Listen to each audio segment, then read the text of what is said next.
Hi everyone and welcome back to my channel. Today we are going to learn how to do a waterfall backdrop into Wheelpose. This is going to be a super adult friendly tutorial. One of the reasons I started this YouTube channel is because when I began my contortion journey in my late 30s, there was really nothing that I could follow on YouTube. The majority of contortion videos are given by children between the ages of 8 and 15.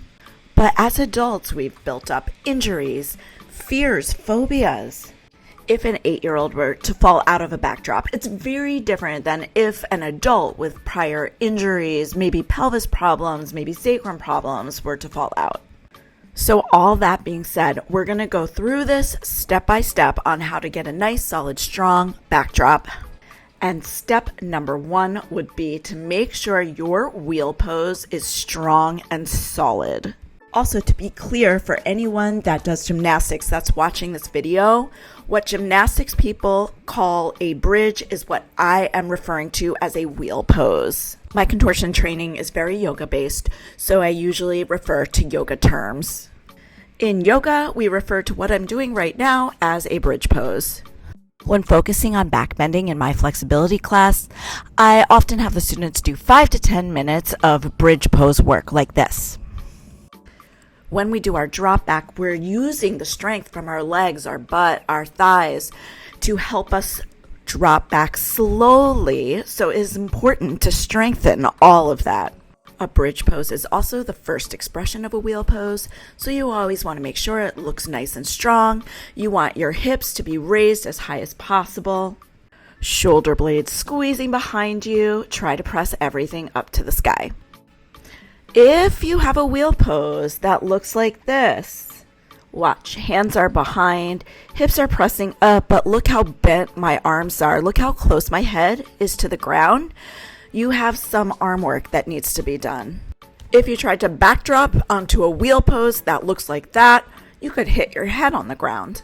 So the best way to start loosening up those shoulders is with a yoga strap. I keep my hands as close as I can, holding the yoga strap, and then I floss the strap forward and back.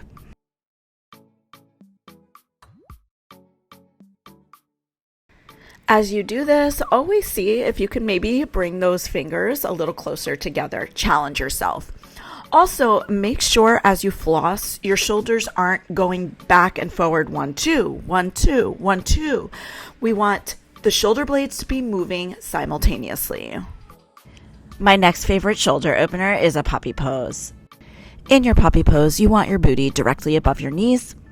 The best way to find this placement is to come into your tabletop first, and then from there.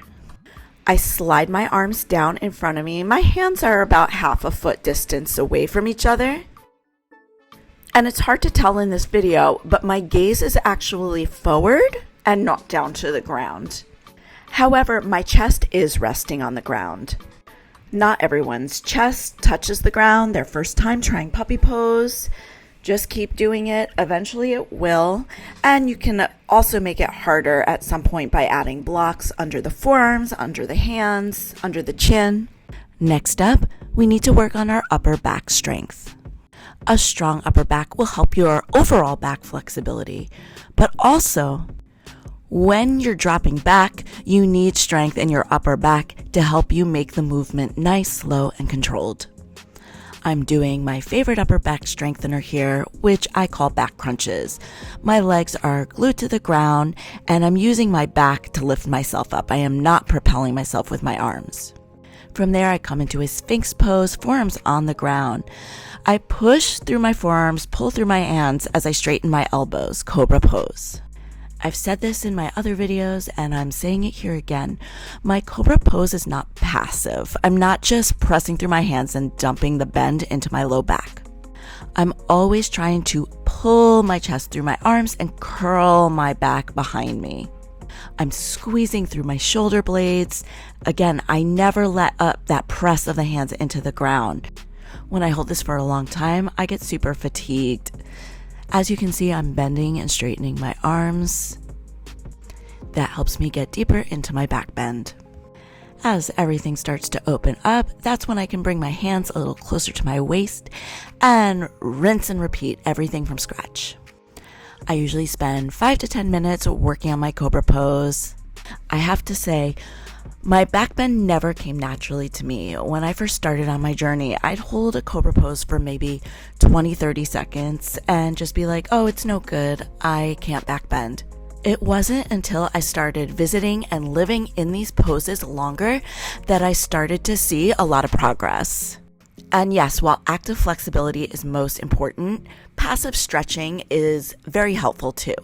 This is one of my favorite passive stretches to open up the upper back. I set 2 yoga blocks up.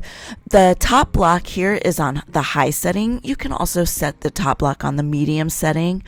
Pull the blocks as close to your back as possible. Hold it down as you drape your upper back over.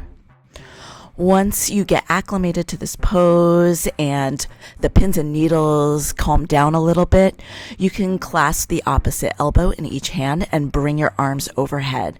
This will help also open up those shoulders. I try and live in this pose for at least a solid minute. If I'm able to grab the elbows overhead, I hold them for about 30 seconds and then I switch whichever way I was doing. I place the other hand on top. Legs can be lying flat on the ground here, or sometimes I like to bring my feet together with my knees out in sort of a butterfly pose.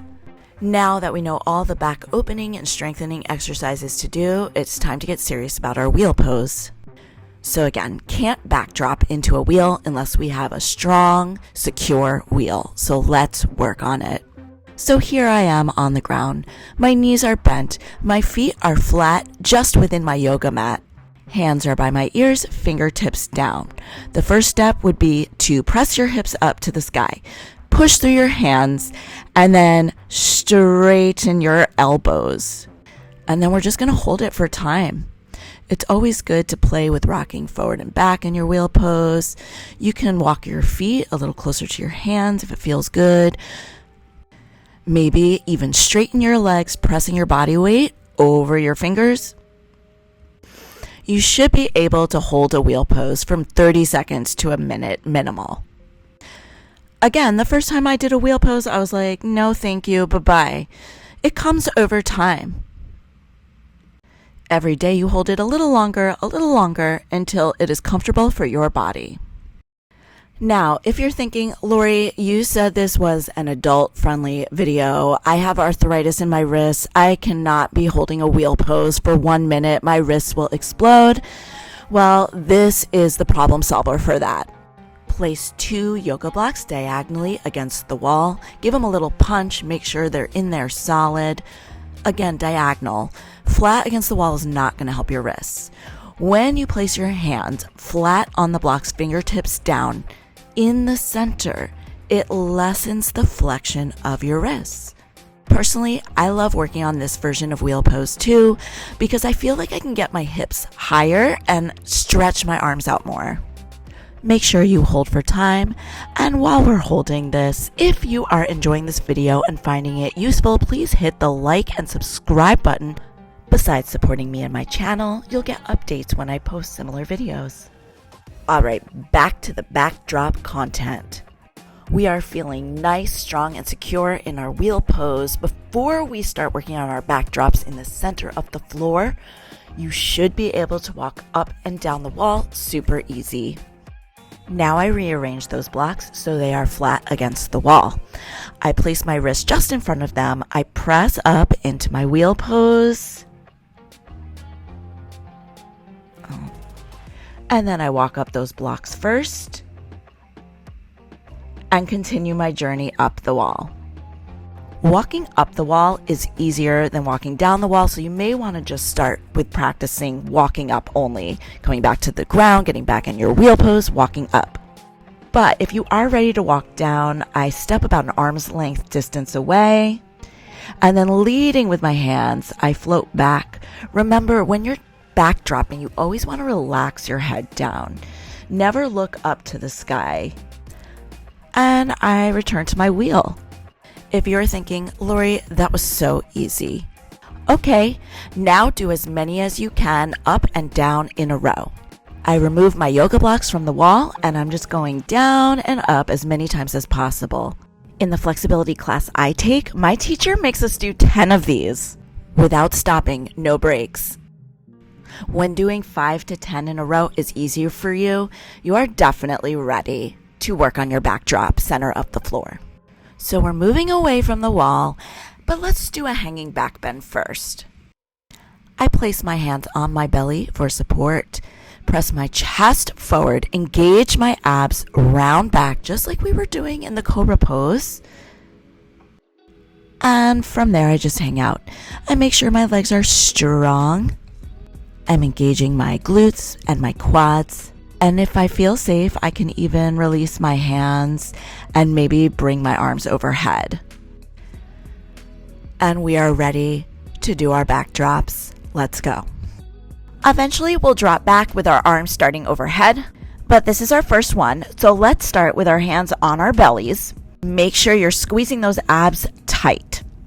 I press my chest forward, give my knees a little bend, float those arms out by my side. And when my upper body can go back no further, I can bring the arms overhead as I bend my knees and drop all the way to the ground. To get out, use your hands to press your weight back into your feet. Come onto your fingertips first, and then lift up. Remember, head stays heavy. Last thing up should be your eyes. I'm going to do one more with you, this time with the arms overhead. Arms are up high, bend the knees, press the chest forward, engage the abs, relax the head back, breathe, start lowering down slowly. Finally, you can bend your knees to finish the backdrop. Press through your hands, place the weight back in your feet. The newer you are to this, the more momentum you can use with your hands to press yourself up. And for the sake of drama, because you know I love me some drama, I'm going to demo what happens when you don't keep your head nice and relaxed back behind you. So I floated down, now I'm trying to get up, but I'm going to look up first. Look, oh my God, it prevents me from coming all the way up. I start getting weighed back down and I could fall back down on my head. Don't let that happen. Keep your head back. Well, I hope this tutorial helped you and you are starting to feel better about your waterfall backdrop practice. Please let me know in the comments if you have any questions at all. And again, don't forget to hit the like and subscribe button. I'll see you in my next video. Have a fit and fabulous day.